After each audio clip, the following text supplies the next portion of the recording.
Muhtaj. Hawashi Syarwani itu kitabnya Al-Imam Syarwani. Tuhfal Muhtaj itu kitabnya Al-Imam Ibnu Hajar Al-Haytami, yang dimana Tuhfal Muhtaj adalah syarah daripada kitab Minhajut Thalibin Al-Imam Nawawi. Jadi kalau ente orang belajar fikih, ada namanya matan, ada namanya syarah, ada namanya hawashi. Matan itu isi, syarah itu penjelasan daripada matan, hawashi penjelasan lebih rinci daripada syarah. Jadi matan diberi syarah, syarah diberi hawashi. Matannya itu Minhajut Thalibin Imam Nawawi, disyarahkan oleh Imam Ibnu Hajar Al-Haytami, yaitu Tuhfal Muhtaj, syarah Minhaj. Tuhfal Muhtaj kemudian dijelaskan lagi oleh Al-Imam Syarwani yang diberi nama Hawashi Syarwani. Dalam kitab Hawashi Syarwani dijelaskan bahwasanya inna afdhalal layali, sesungguhnya paling mulianya malam itu, paling utamanya malam itu, yaitu malam kelahiran baginda Nabi besar Muhammad. Setelah malam kelahiran Nabi baru malam Lailatul Qadar. Setelah malam Lailatul Qadar baru malam Isra. Setelah malam Isra setelah malam Lailatul Qadar malam Jumat. Setelah malam Jumat baru malam Isra. Kenapa malam kelahiran Nabi menjadi malam yang paling mulia? Kenapa malam kelahiran Nabi menjadi malam yang paling agung? As-Sayyid Al-Habib Muhammad bin Alwi Al-Maliki, beliau mengutip perkataan daripada Al-Imam Haramain Sayyid Amin Qutbi. Beliau berkata, Sayyid Amin Qutbi berkata, ya Lailatul Itsnin, madza safahat, wahai malam Senin, apa yang telah menyapamu? Wahai malam Senin, apa yang telah menyapamu? Kau begitu mulia, kau begitu agung, engkau begitu wangi, wahai malam Senin.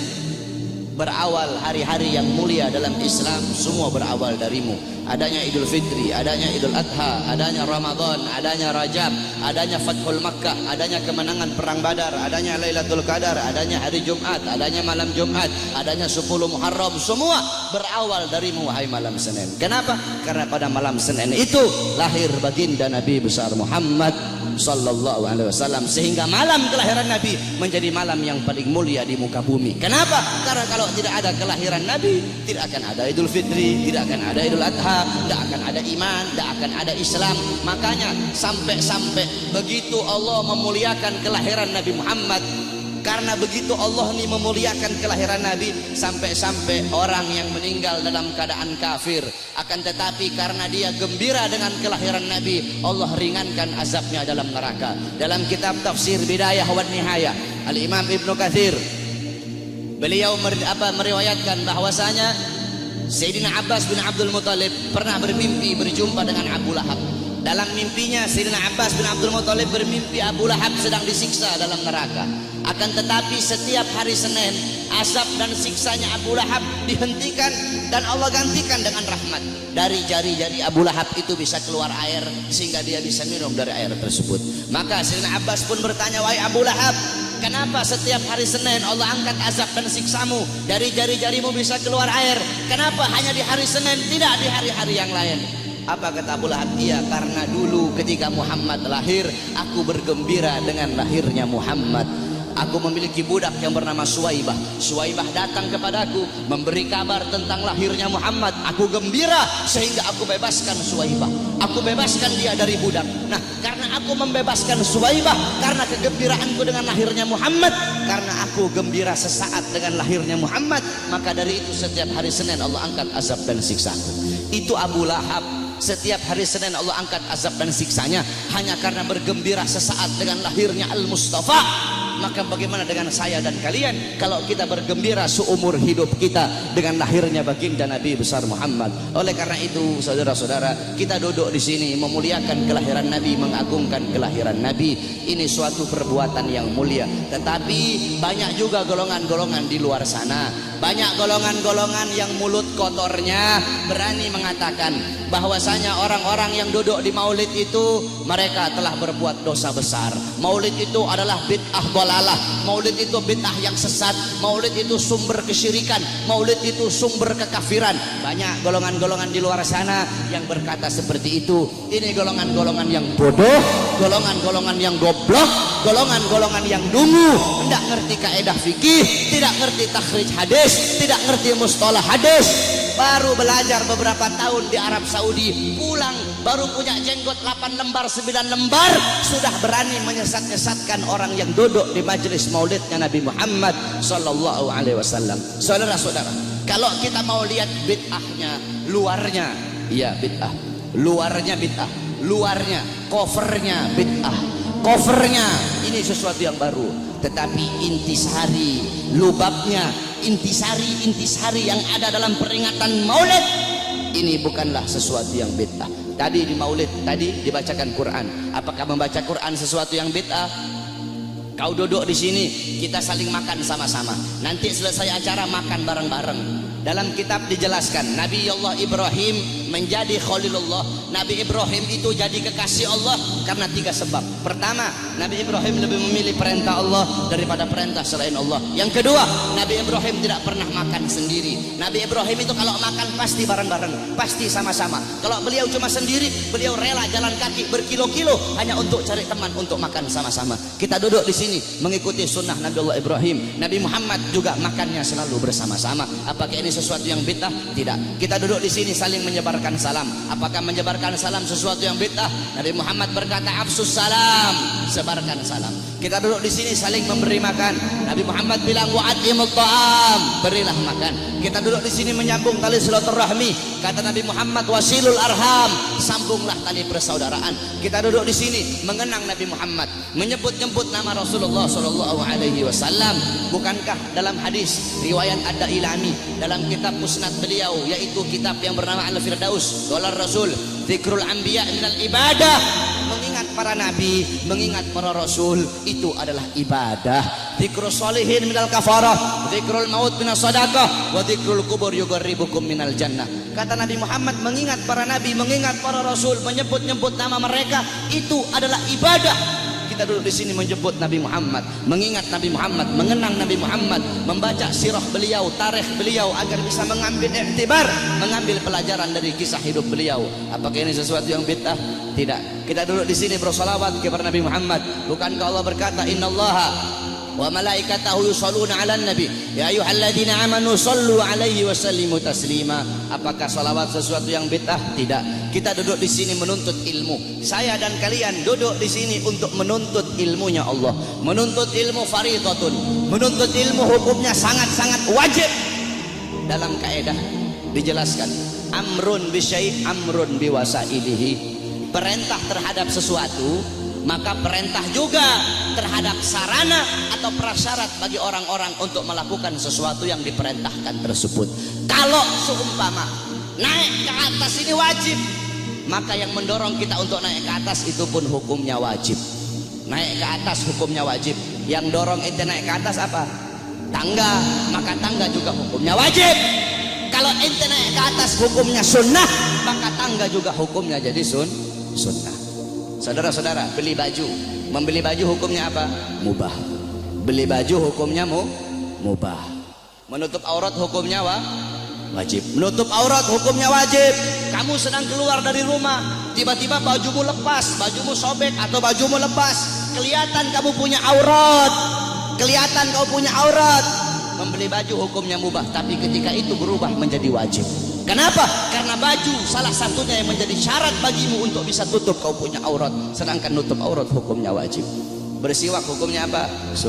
Sunnah. Bikin kantong baju hukumnya apa? Bikin kantong baju hukumnya mubah. Bersiwak hukumnya sunnah. Bikin kantong baju hukumnya mubah. Kamu mau keluar rumah, kantong apa? Bajumu tidak punya kantong. Bajumu tidak punya kantong. Kalau tidak ada kantong tidak bisa kamu bawa. Kamu punya siwak. Sedangkan bersiwak hukumnya sunnah. Bikin kantong baju hukumnya mubah. Ketika itu berubah, bikin kantong baju hukumnya jadi sunnah. Kenapa? Karena kantong baju yang jadi syarat bagimu untuk bisa bawa kau punya siwak. Nah, menuntut ilmu hukumnya wajib, saudara-saudara. Maka ketika maulid menjadikan dirimu, mendorong dirimu untuk menuntut ilmu, maka ketika itu maulid pun hukumnya berubah menjadi wajib. Kalau maulid mendorong engkau untuk sedekah, sedekah hukumnya sunnah, maka maulid juga hukumnya menjadi sunnah. Bersolawat hukumnya sunnah, maka ketika itu maulid mendorong kau untuk bersolawat, maka maulid juga hukumnya menjadi sunnah. Oleh karena itu nanti wasiat saya, kalau nanti ada yang nanya kepada kalian semua, kenapa kamu merayakan maulid Nabi Muhammad? Jawab, saya merayakan maulid Nabi untuk memuliakan dan mengagungkan kelahiran Nabi. Siapa yang suruh memuliakan kelahiran Nabi? Siapa yang suruh mengagungkan kelahiran Nabi? Yang suruh adalah Allah. Ayat tadi itu, qul bi fadlillah wa bi rahmati fabidzalika falyafrahu. Katakanlah dengan anugerah dan rahmat Allah, dengan rahmat itu fayafrahu, gembira kalian, senanglah kalian dengan adanya karunia dan rahmat Allah Subhanahu wa taala. Saudara-saudara, ada beberapa ibadah yang sengaja dikaitkan dengan sejarah. Contohnya haji. Haji itu ibadah wajib, sengaja dikaitkan dengan sejarah Nabi Allah Ibrahim, mulai dari wukuf, tawaf, sa'i, melempar jumrah, sehingga ibadah haji menjadi ibadah wajib. Berpuasa pada tanggal 10 Muharram. Berpuasa pada tanggal 10 Muharram itu sengaja dikaitkan dengan sejarah Nabi Musa alaihi salam. Ketika Rasulullah nanya sama Yahudi Madinah, kenapa kalian berpuasa pada tanggal 10 Muharram? Kata Yahudi Madinah, karena kami bersyukur atas selamatnya Nabi Musa dari kejaran tentara Fir'aun. Apa kata Rasulullah? Nahnu ahaqqu bi Musa minkum. Kami lebih berhak atas Musa daripada kalian. Rasul pun memerintahkan para sahabat untuk berpuasa pada tanggal 10 Muharram, sehingga berpuasa pada 10 Muharram menjadi ibadah sunnah. Saudara-saudara, para ulama mengatakan, jikalau perhatikan kata-kata ini, jikalau berpuasa pada tanggal 10 Muharram menjadi ibadah sunnah karena bersyukur atas selamatnya Nabi Musa, maka bagaimana dengan terselamatkan seluruh alam semesta ini berkat adanya Nabi Muhammad? Selamat Nabi Musa, kalian bersyukur dengan berpuasa di tanggal 10 Muharram. Maka bagaimana dengan terselamatkan seluruh alam semesta berkat Nabi Muhammad sallallahu alaihi wasallam. Saudara-saudara, kita ini udah telat. Saya dan kalian udah telat, saudara-saudara.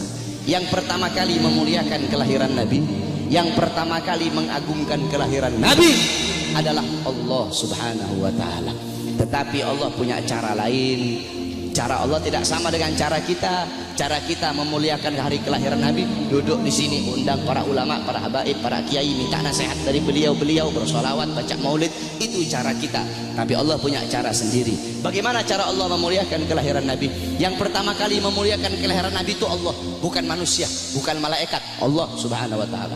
Bagaimana caranya Allah memuliakan kelahiran Nabi? Dalam kitab Qisasul Anbiya dijelaskan. Kita semua tahu Nabi Muhammad lahir pada hari Senin, pada tanggal 12 Rabiul Awal, pada tahun gajah, amal fil. Wa summiya ama wiladati amal fil.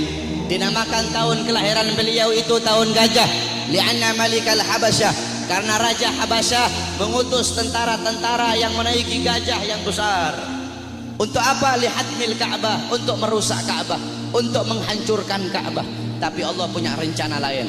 Allah mengutus burung ababil dari neraka Sijil. Satu ekor burung bawa 2 buah batu, 3 buah batu. 1 batu di mulutnya, 2 batu ditaruh di kakinya. Dengan izin Allah itu burung terbang. Allah perintahkan untuk melemparkan itu batu di atas kepala tentara gajah.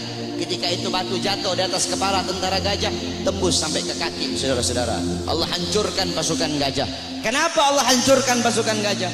Ikroman, untuk memuliakan dan mengagungkan kelahiran baginda Nabi besar Muhammad sallallahu alaihi wasallam. Padahal bagi Allah tidak mustahil. Kalau Allah mau hancurkan pasukan gajah sebelum mereka nyerang, bisa Allah hancurkan. Tapi kenapa Allah hancurkan ketika mereka menyerang Ka'bah? Untuk memuliakan kelahiran dan keagungan, untuk mengagungkan kelahiran baginda Nabi besar Muhammad. Siapa saudara-saudara yang merobohkan istana Romawi? Ketika Nabi Muhammad lahir, istana Romawi roboh. Siapa yang robohkan? Allah.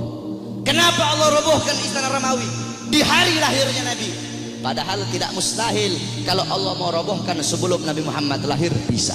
Bisa bagi Allah. Allah merobohkan sebelum Nabi Muhammad lahir, bisa. Tapi kenapa Allah robohkan di hari lahirnya Nabi? Ikraman, untuk memuliakan dan mengagungkan kelahiran baginda Nabi besar Muhammad. Siapa yang memadamkan api Majusi, api yang selama ribuan tahun tidak pernah padam? Nabi Muhammad lahir, api Majusi menjadi padam. Siapa yang memadamkan? Allah. Kenapa Allah padamkan api Majusi di hari lahirnya Nabi? Kok tidak di hari-hari sebelumnya? Padahal tidak mustahil bagi Allah untuk memadamkan api Majusi sebelum Nabi Muhammad lahir, bisa. Tapi kenapa di lahirnya hari Nabi Muhammad? Ikraman, untuk memuliakan dan mengagungkan kelahiran Nabi Muhammad. Oleh karena itu Allah saja memuliakan kelahiran Nabi, Allah saja mengagungkan kelahiran Nabi. Maka kita siapa kok tidak memuliakan dan tidak mengagungkan kelahiran baginda Nabi besar Muhammad sallallahu alaihi wasallam. Oleh karena itu saudara-saudara, cintai beliau, jadikan beliau sebagai teladanmu, jadikan beliau sebagai pedomanmu, jadikan beliau sebagai idolamu.